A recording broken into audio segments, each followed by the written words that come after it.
Tease us up exactly, because joining me now is Tom Steyer.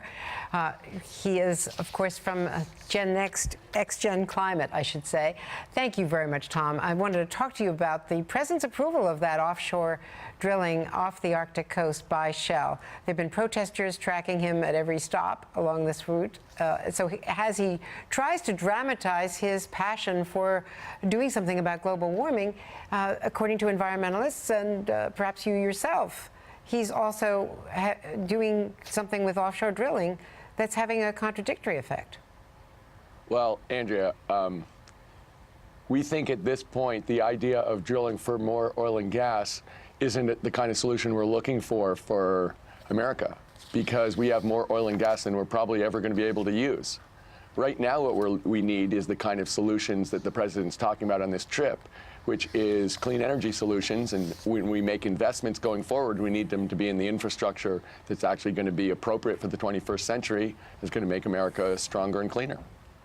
Now, you have access to the president. You've participated in fundraising with him. You can pick up the phone and call him, presumably, or call his people. What do you say to him about this approval of the Shell rig? I think at this point, the president is pushing as hard as he can to point out what we need to do going forward. So if we disagree with him on part of his agenda, we agree with him on the overwhelming bulk of his agenda. And the whole point of this trip, I think, is to say where America is going on this is a new way. It's a clean way. It's for us to take the technology we have, take the policies we have, push them forward, and lead the world.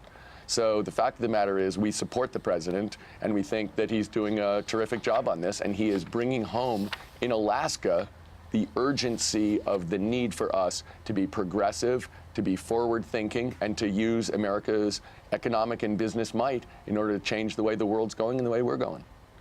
Going forward, I know you've been opposed to the Keystone Pipeline. Do you see the current political campaign as your opportunity to push hard on that issue? We so far have not heard Hillary Clinton make a commitment one way or the other. Well, we think about Keystone's a perfect example of the wrong kind of investment for the 21st century.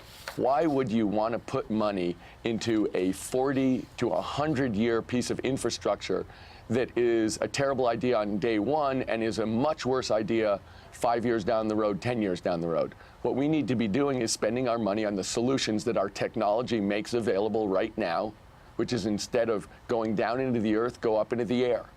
And that's where our solutions are going to be, to provide clean energy going forward and to make us more prosperous, provide good jobs for our citizens, and to be able to hand on a world to our kids that we're proud of. Well, shouldn't Clinton, a candidate you've supported in the past, step up to the plate and make a commitment one way or the other, so people voting in this election year or next year will know where she stands?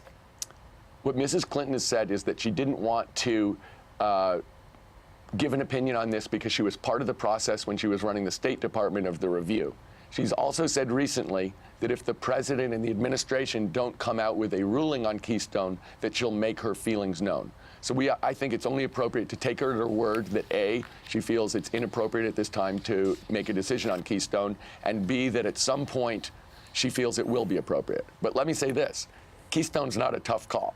The fact of the matter is, America has a great way to solve this problem. We can do it, and it's not a question of Keystone or nothing. What we need to do is change the way we're going and go to a much cleaner energy solution that makes us energy independent, stronger, and cleaner. Tom Steyer, great to see you again, sir. Thank you very much for being with us today. Thank you for having me.